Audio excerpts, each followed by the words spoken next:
আসসালামু আলাইকুম, সবাই কেমন আছেন? আশা করি ভালো আছেন। দুপুরে রান্নার তোড়জোড় চলছে, কী কী রান্না করব সবে এখানে দেখেন, আপনাদের দেখাচ্ছে। আমি পটল ভুনা করব, ইলিশ মাছ রান্না করব। এই যে পটল ভুনার জন্য আমার সব কিছু ওকে করে ফেলছি। আর এখানে সব মশলা আমার এখানে সব একসাথে বেটে রাখছি, সব মশলাগুলো। এটা ইলিশ মাছ, আর ইলিশ মাছের মশলা এগুলো। যেহেতু আমি সরিষা ইলিশ করবো আজকে দুপুরে, এজন্য জুম্মার দিনে।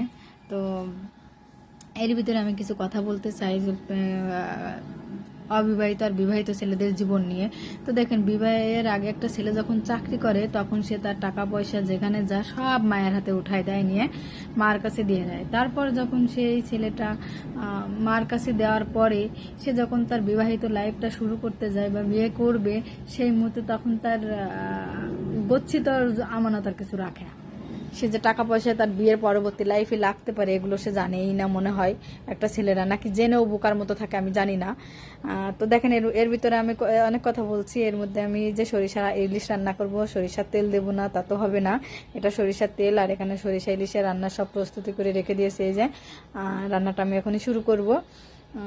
তো সেটা কথা বলতে বলতে আপনারা দেখতে পাবেন।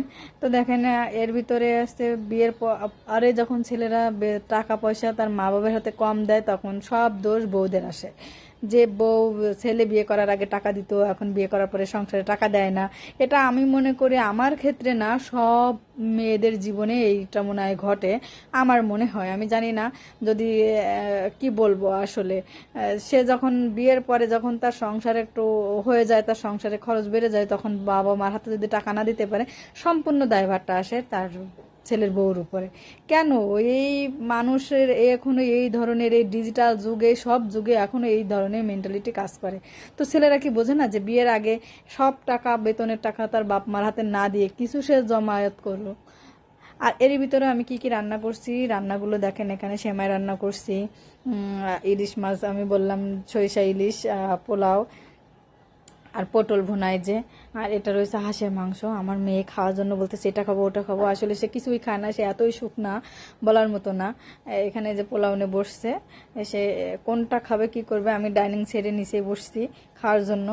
তো দেখেন, এই বলতে বলতে তো অনেক কথাই তো বললাম ছেলেদের নিয়ে। আসলে ভাইয়ারা কিছু মনে করবেন না, আপনারা বিয়ের আগে এমনই করে থাকেন যে সব টাকা পয়সা মা বাবার হাতে দেন, পরে যে বিয়ের পরে যখন না দিতে পারেন তখন ছেলের বউর দোষ এসে যায়। আসলে দোষটা আমি মনে করি মেয়েদের না, ছেলেদেরই। ছেলেরা কেন এটা বোঝে না, বিয়ের আগে আর পরের কথা চিন্তাটা কেন করে না তারা? যে বিয়ে করলে যখন আমি টাকা পয়সা সব বাবা মার হাতে দিতে পারবো না, তখন সম্পূর্ণ দায়িত্ব এসে যাবে ছেলের বউ, তখন